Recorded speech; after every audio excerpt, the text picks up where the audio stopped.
This podcast is brought to you by Most Valuable Podcasts, leading the league in podcasting entertainment.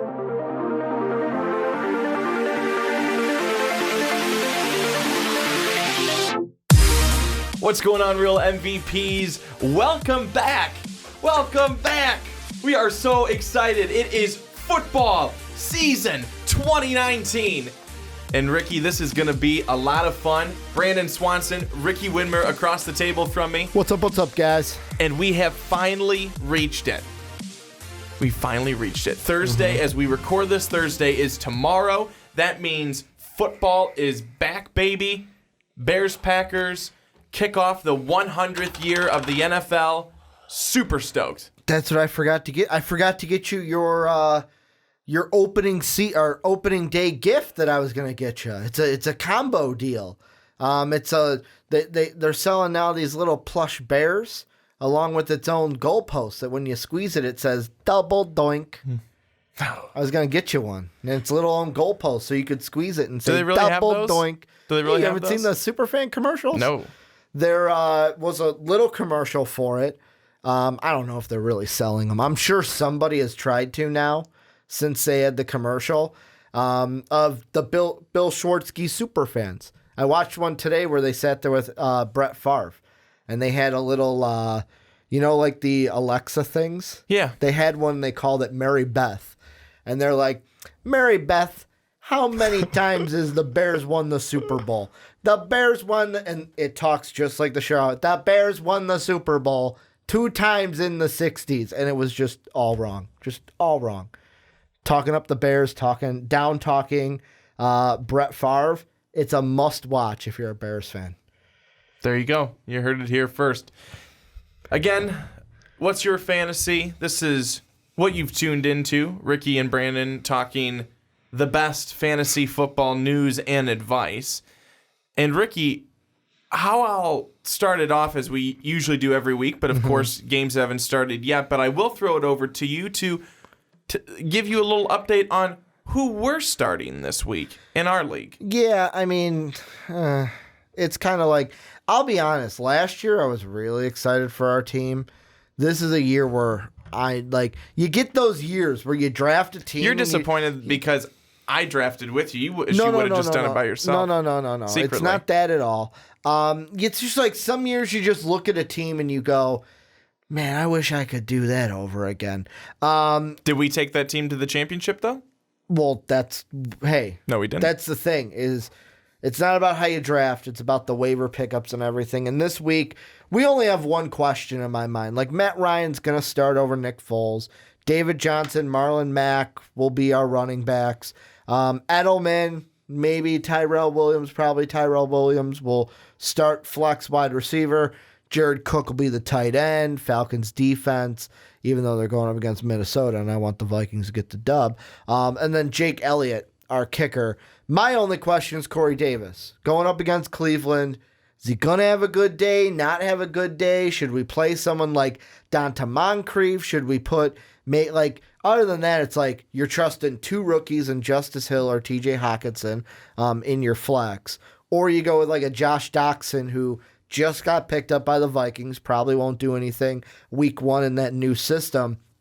And then Danny Amendola in Detroit, where it's like, is Matthew Stafford really going to look his way for some good fantasy numbers? The only other person I'd go with is Donta Moncrief at this point. That's what I'm thinking. Or if we wanted to roll the dice and throw the rookie Hawkinson out there week 1. Yeah, I'd say that the safer bet's probably with Donta Moncrief, I would think, but the other one would probably be Hawkinson, but I don't know if I go with him right away week 1. Hey, man, we could go with the top running back, although his stock kind of took a hit after today. Alfred Morris. Probably won't be used that much now that the big boy's eaten in Zeke Elliott. I'm thinking not at all. And God, our running back pool sucks. That was big news. Alfred Morris, Rex Burkhead, Jay Ajayi, Wayne Gallman.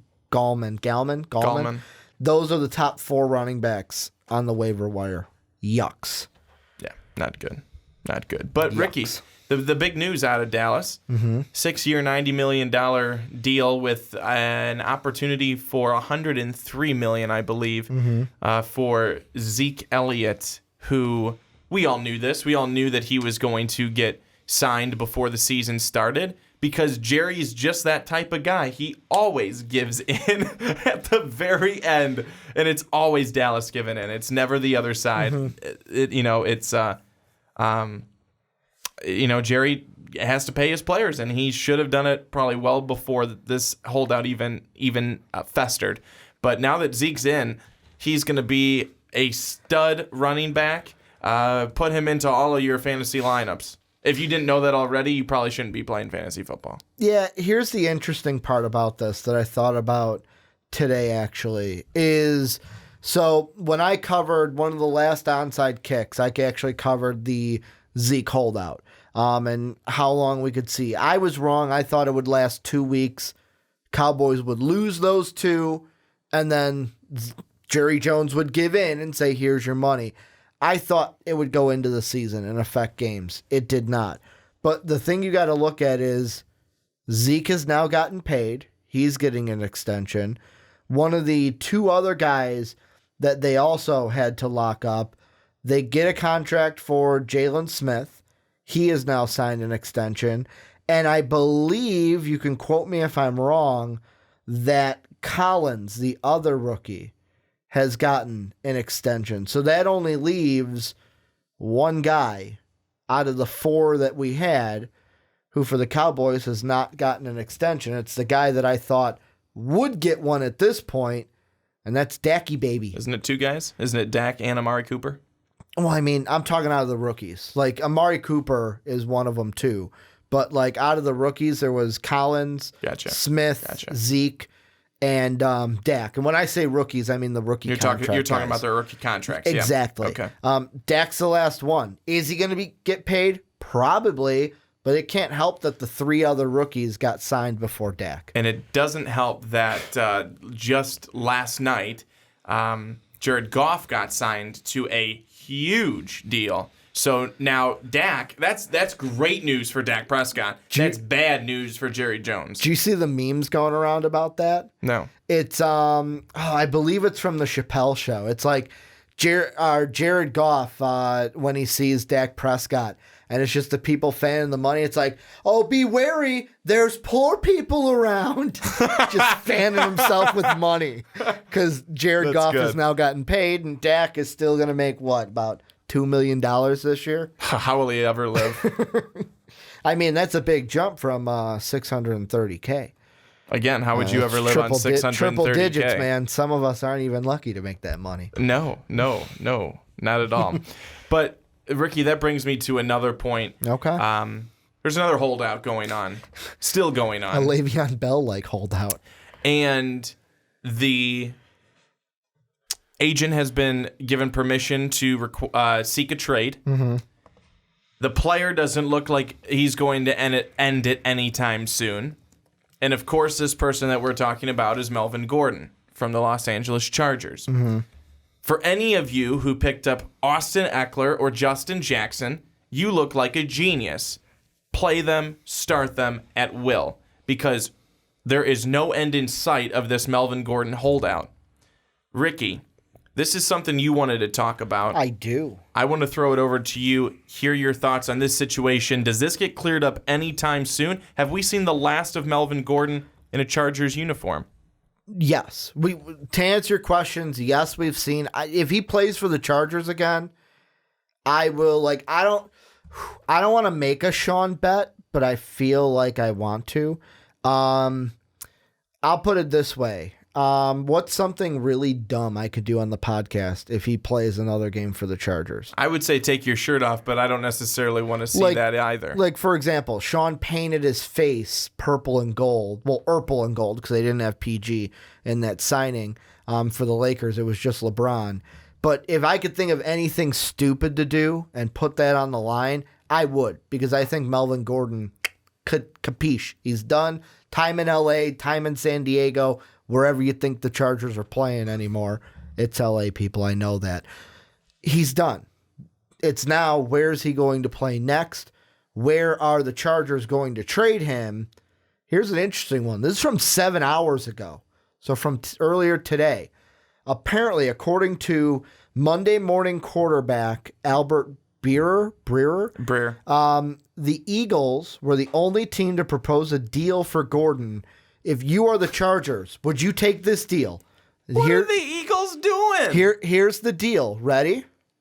Jordan Howard, a swap of mid-round draft picks in exchange for Melvin Gordon. If you're the Chargers, do you take that deal? A guy that the Eagles just traded for in Jordan Howard and swapping mid-rounders. I'm thinking maybe thirds or fourth, like swapping third-rounders or swapping fourth-rounders. I don't really necessarily know if they would need him. Because obviously... in the reason... Go ahead. I just want to, for someone else who jumps in, later on he says trade talks between the Eagles and Chargers were more conceptual than serious on Philly's end per Breer, and LA obviously said no. Although they said no, I want to know what you would think of this if it went down. I just don't think it makes much sense. So for Los Angeles and Philly, they've got so many running backs right now, it's ridiculous. But for Los Angeles, you look at it, you'd be getting rid of Melvin Gordon. I mean, you still maybe be getting rid of Melvin Gordon either way, but you're going from a guy who is a very versatile player, an injured, unfortunately oft injured player, who can catch passes out of the backfield, that runs well. Jordan Howard, we saw it in a season with the Chicago Bears, ran very well.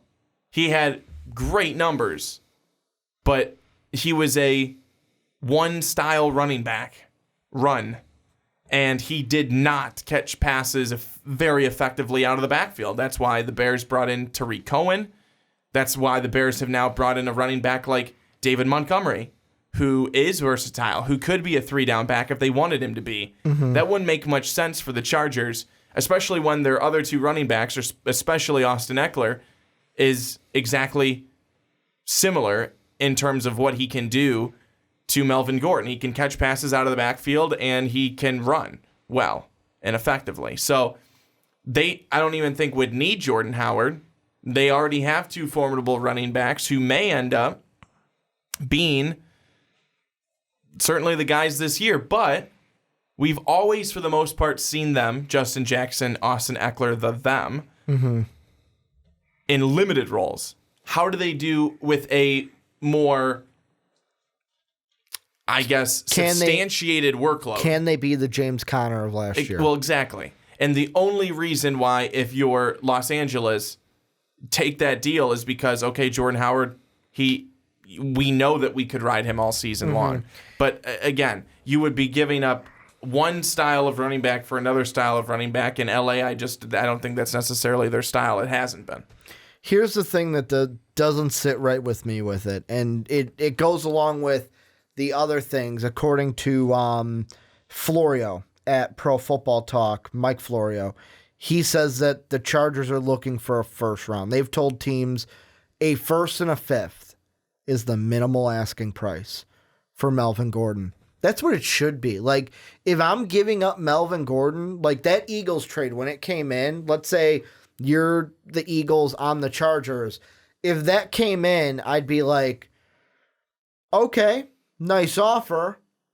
How about your first round pick? Like a minimum to get into the door of the talk, not even the trade. A minimal of your talking to me is Jordan Howard and a first. And like you said, I don't even know if I'm the Chargers, if I want to include Jordan Howard in the deal. Yeah, like including him doesn't like sweeten the offer for me. Exactly. More so it's the draft pick. And right now, I mean, Tankathon, they have the Eagles as a divisional round loser. So they have them at about 28th because the Bears, Chargers, and Browns would have lesser picks in their projections. So you're looking at what? If the Philadelphia Eagles make the playoffs, you're looking at a 21 through 32 first rounder, kind of the same thing that the Raiders got last year for Khalil Mack, also this year in that deal with Khalil Mack. That's why they've got the Bears first rounder. You're also looking in that range for the Dolphins, who I was shocked that Laramie Tunsil is good, but I was shocked that even that trade, they got 2 first rounders for Laramie Tunsil.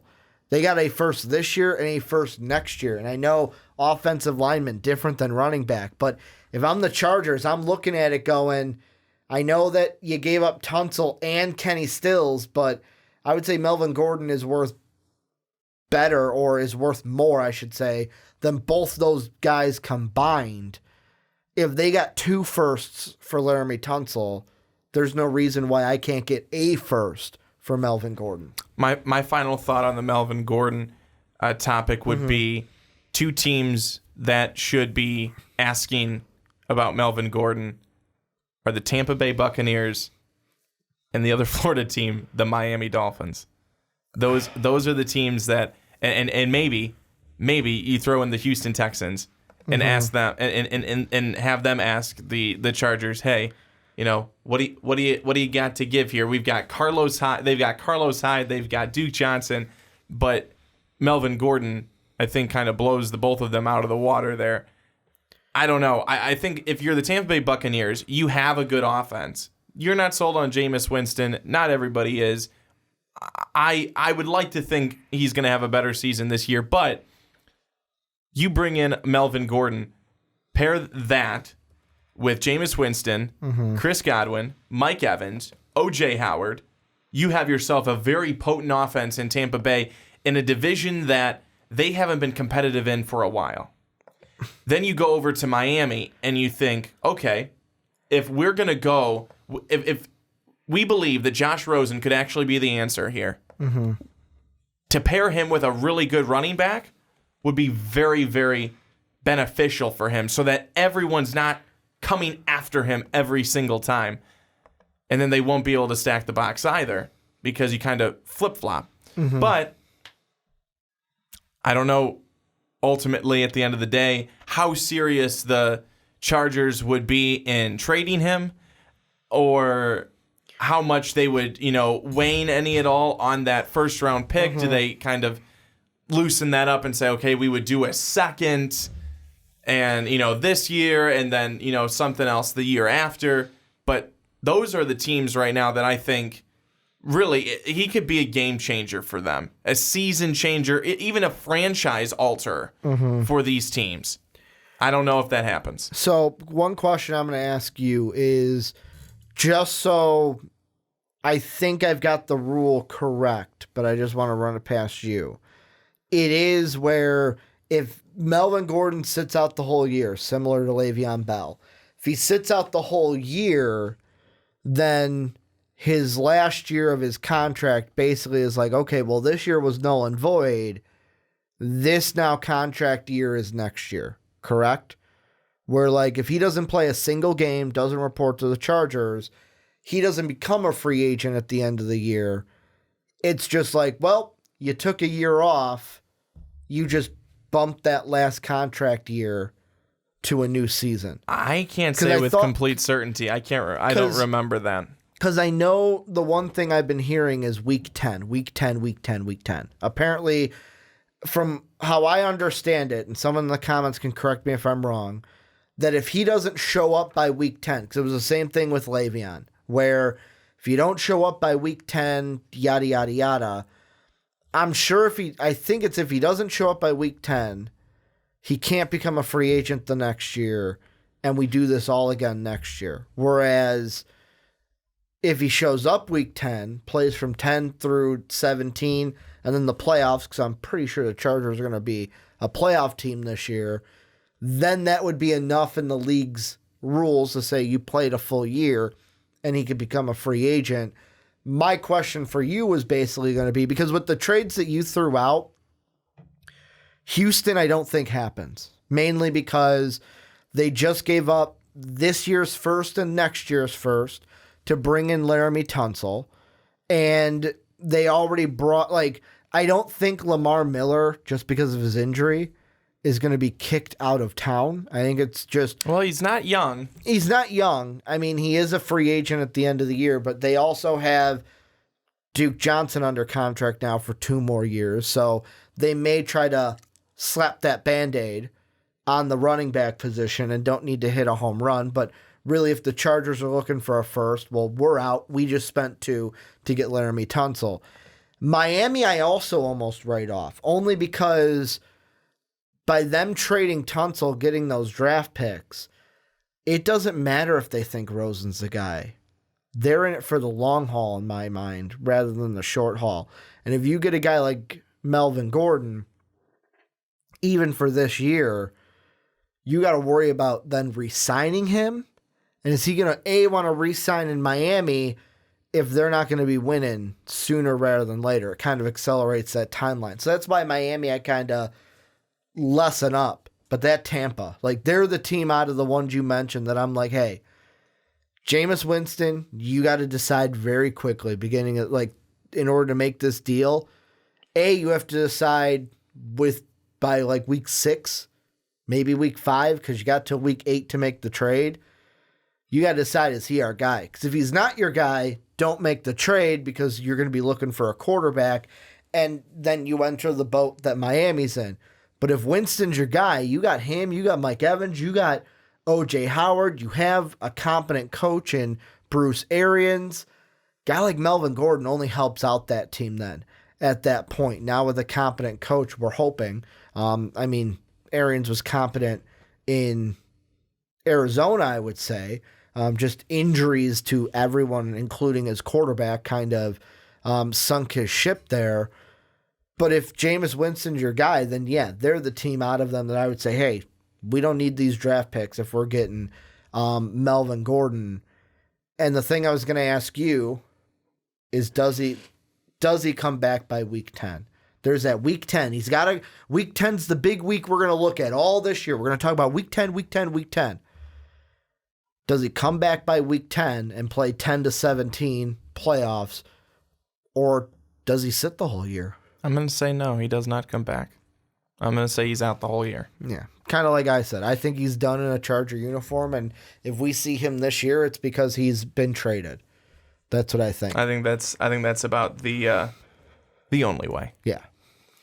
So, Ricky, to move on here, so this is week 1, so obviously nothing has happened here past, outside of the Zeke getting signed, Gordon still not signing, different things like that. But I wanted to throw it over to you. Again, Bears-Packers starts tomorrow night, Thursday night, big kickoff, big thing going on in Grant Park as well. Who are some people that you're looking at? It doesn't even have to be in the game tomorrow night, but just the games this weekend that you're looking at, that you have an eye on, that you would be definitely putting into your starting lineup, that you think, all right, I just have a good feeling these guys are going to start off hot in their week 1 matchup. So the first guy, and he's probably going to ride our bench, but this week I am very interested to see how he is used, is TJ Hockenson.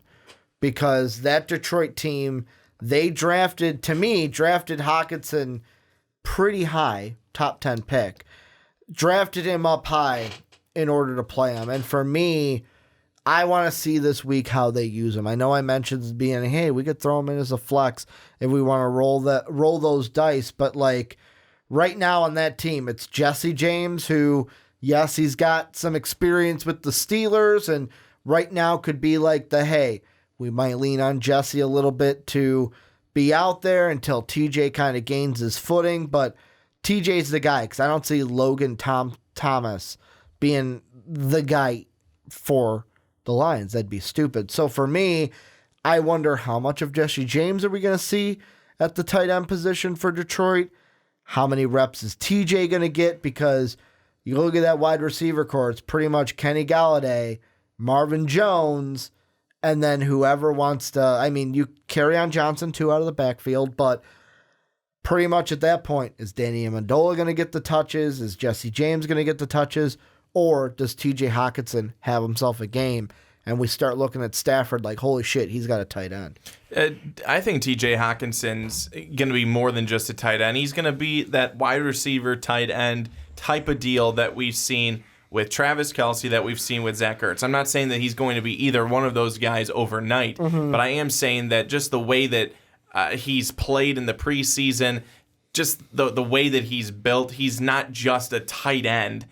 He's a guy who could go over the middle, all that type of stuff. He's not just going out on a short route or just being a safety blanket. I mean, he's a guy who's definitely going to be able to, I think, stretch the field a little bit as well. So I like T.J. Hockenson too. Who's the guy you're looking at? So a guy that I am looking at, that I am going to look at as a sleeper. I'm going to start with a sleeper. I'm going to go with a tight end too, is Darren Waller from the Oakland Raiders. Okay. And the reason I say that is because Jared Cook has obviously moved on. He's with the New Orleans Saints. They got a lot of mouths to feed there. They do, but they had a lot of mouths to feed last year too. And you say a lot of mouths, and the only reason that you say that is because it's Antonio Brown. That's one very loud-ass mouth. The rest of them, I think, are fine. Jared Cook was on a team, and this is when Amari Cooper was there too, and Jordy Nelson was there too, and I still think Jared Cook, 68 receptions last year, almost 900 yards, 6 TDs. Why can't Darren Waller have something like that? Darren Waller is a tight end who's been around. He was with the Baltimore Ravens. He got himself clean. He's one of the guys that I think John Gruden really liked here in the preseason. How's his calves, though? Apparently he's got to have rock-solid calves for John Gruden to like him. Did you hear about that? I didn't. So one of the guys, it was Kellen Davis and someone else. The two guys it was funny. It's like, oh, wow, these guys took up 90% of the Hard Knocks episode last week, and they got cut the Saturday after. People were throwing around because one of the guys had mentioned on Hard Knocks where it's like, man, John Gruden, like, he came by me and he, like, mentioned something about my calves being too small.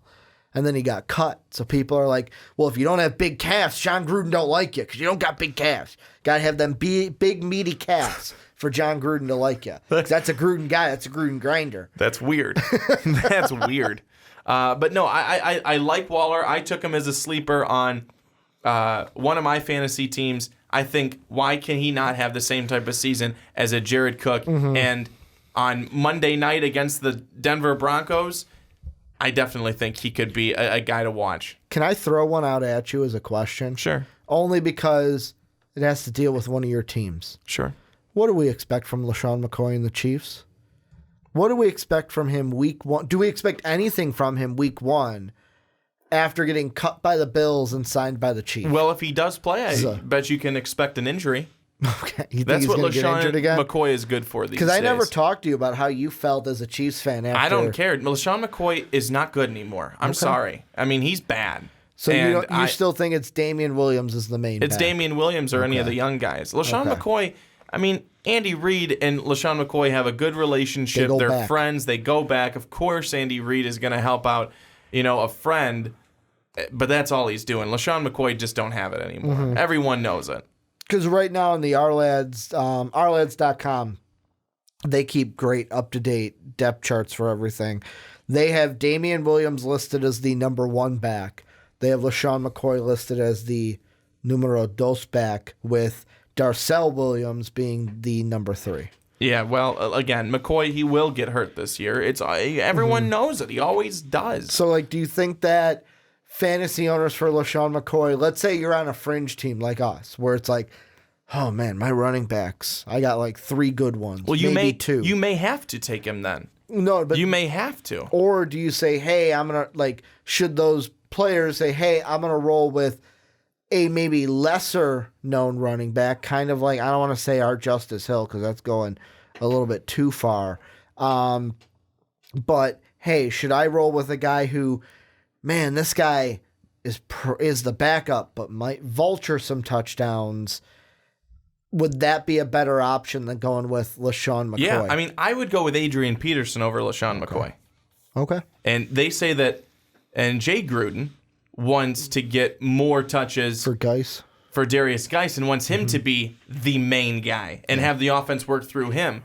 I would still go with Adrian Peterson over LeSean McCoy. Which I got Geis in one of my other leagues. I am so running back rich. And I wish I could take my other league and give us some of those running backs. Because I've got like Le'Veon, Dalvin Cook. Who's my third running back? Someone who's a starter somewhere. I'll have to look it up. And then on my bench is just Darius Geis just sitting there. And I'm like, great. I can't start you this week because the 3 guys I have ahead of you. I'm going to pull it up right now because it's going to kill me. The rest of the podcast of who this other running back is. This is in the Chaos League. Yep. Joe Mixon. So my starting running backs are Bell, Mixon, and Dalvin Cook. Not bad. And then I've got Geis and Marlon Mack on my bench. Oh my gosh. I am running back rich in that league. Yes. Big time. Big time. So, Ricky, who else do you have starting this week? You know, for me, one of the ones that, and I'm going to actually look to the team in my other league, is Tyler Lockett. Yeah. Tyler Lockett and then Jarvis Landry. I'm kind of dual packing wide receivers here because Tyler Lockett, he's the number 1 guy now with the Seattle Seahawks. And I believe, I'll have to look at the depth chart to see if they changed things. When it came to the Seahawks, they did change it. Guess how many quarterbacks they were going to roll before they kept one of them? Just Russell Wilson. Like, after cut day, like, people are like, holy shit, like, don't they have to keep a backup? They do. It'll be Geno Smith. But to that point, at first, everyone's like, holy shit, they're going to cut all of their quarterbacks. I want to see how Tyler Lockett does as the main guy without fucking Doug Baldwin there. Can he be the deep threat that we all want him to be, like, that he can be, because he's got that deep threat ability? And then just Jarvis Landry, because you were the main guy last year, number 1 wide receiver, but now Odell comes to town. I know you guys are buddies, going to LSU. You got that camaraderie together. But when Odell comes to town, guess what? Odell's the number 1 guy. Nobody makes Odell the second fiddle. So Jarvis Landry in a number 2 kind of a role. I'm assuming everyone's going to eat, but there's a couple people that are down on Jarvis Landry, I think, this year. And I want to see how he does with that new Freddie Kitchens is now the guy. I know Freddie Kitchens was there last year as the OC late in the year. But with Odell, how does that affect Landry and the Browns? And then the other guy that I've got, someone that isn't in the top 5, maybe not in the top 10, but a guy who, when he gets his payday, is going to be feeling pretty darn good, and that's Dak Prescott. Okay. And Dak Prescott's going up against the Giants this week. This usually is a pretty intriguing matchup, and the last time these 2 teams met, he had 387 yards and 4 touchdowns. Not too shabby. And Dak Prescott's numbers continued to not only get better, but get exponentially better last season after they got Amari Cooper. You have another now full season with Amari Cooper. You have Michael Gallup, who's now another season in. You've got Zeke. You've got some people to throw to, and you've got some really, really good weapons.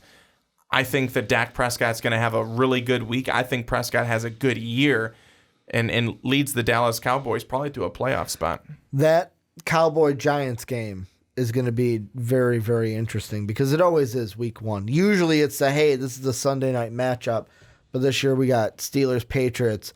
I got one more I want to ask you about. Yeah. What should, even whether you have to start him or you're just have him on your bench because he's that rookie steal that you want to bring in, what should be fantasy owners' realistic expectations for Kyler Murray game 1 against the Lions? Well, I don't necessarily know if he's going to go off in game 1, but I would like to believe that he has a formidable day. 200, 220 yards, maybe a touchdown, and about 50 rushing yards. So like what, 12 to 15 points? Is that what we're thinking, or is that too high? No, I think that could be about right for game 1. Now maybe I'm lowballing, but I think that game 1 he gets, the Lions I don't think by any means have this uber great defense. Yeah. But it's his first game going against actual first-string starters. Mm-hmm. I think that, and he's going to be playing the whole game. I think that there will be a little bit of an adjustment period, but I think that he does a formidable job in week 1. Because that's the thing, like, week 1 this year, we've got Fitzpatrick, quarterback in a new place. We've got, Nick Foles, quarterback in a new place. Jacoby Brissett now. He was not new to the Colts, but we didn't expect him to be the day 1 starter for the Colts until Andrew Luck retired. He's now going to get, I know he's had starts in the past, but now the Jacoby Brissett era officially starts for the Colts. How does he look week 1?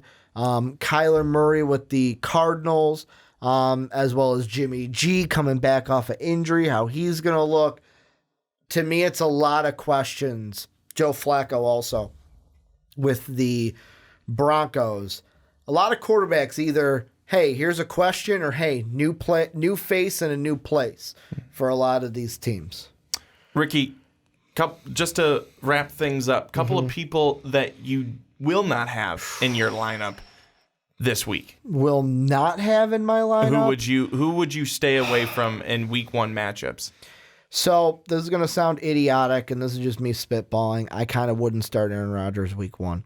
And I'll do a little coattail off of that. I would not start Aaron Jones in week 1. Yeah, I mean, I know that depends on who your other quarterback is, and it's the same thing with your running backs. But you're going up at a Bears defense that even when Aaron Rodgers was in the game last year, I mean, let's go back to last year in that first game against the Bears. Let's go to the second game against the Bears.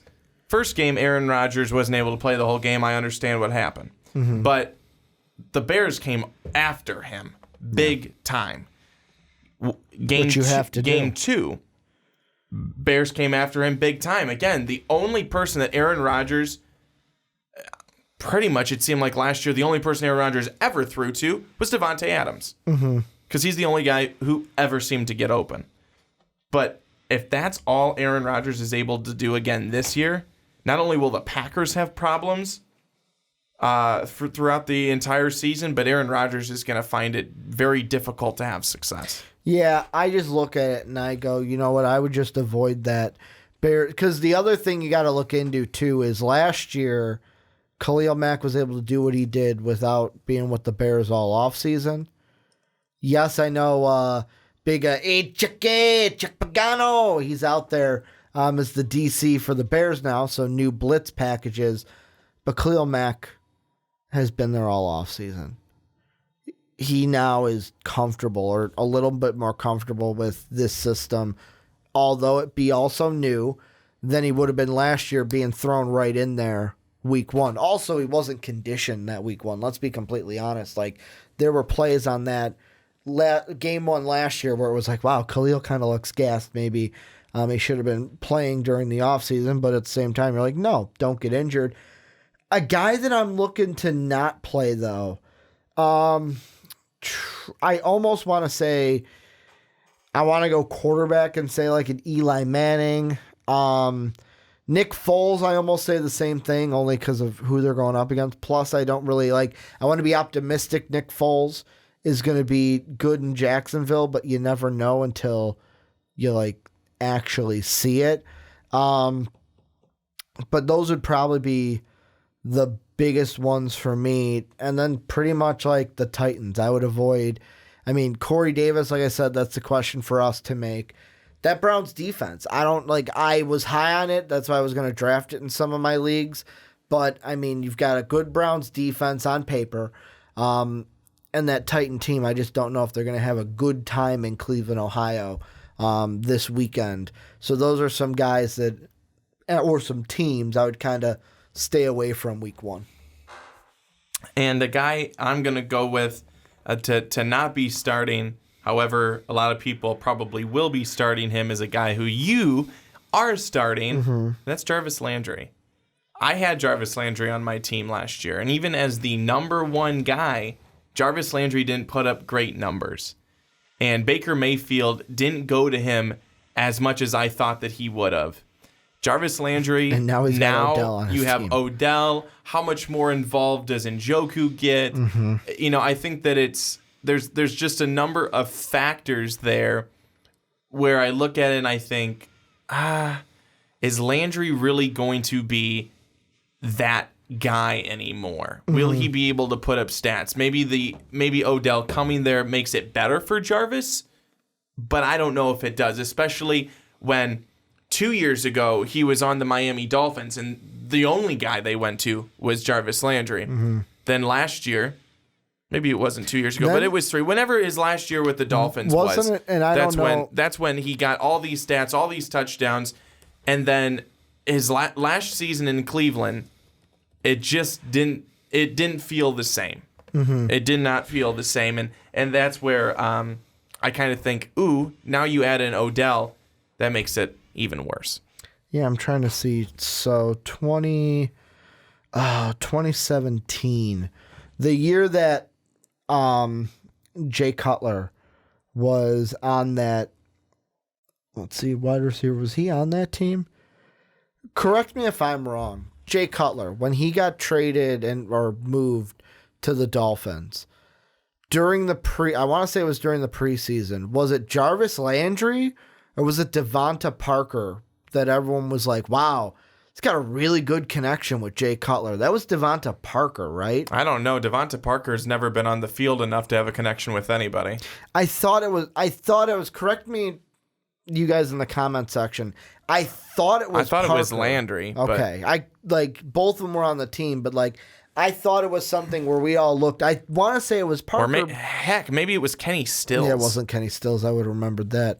I think it was either Landry or Parker, because the thing that I think shocked me was like, holy shit, Devonta Parker can actually do something.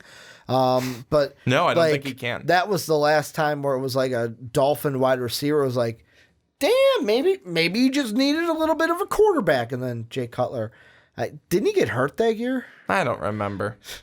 Jay Cutler, he's just, what was that show? What's his wife's show's called? Very Cavallari. I can never say her last name right. Yeah, no, he didn't get injured. He played 14 games. It was the year before with Chicago where he only played 5 games and went 1-4. But yeah, I mean, that's the last time I heard of a Dolphin receiver kind of being any good, was like, man, maybe you just need a quarterback. And by the way, I will not be starting Jarvis Landry, because you want to know who my two starting wide receivers are in that league? Michael Thomas and Keenan Allen. And I also have Tyler Lockett.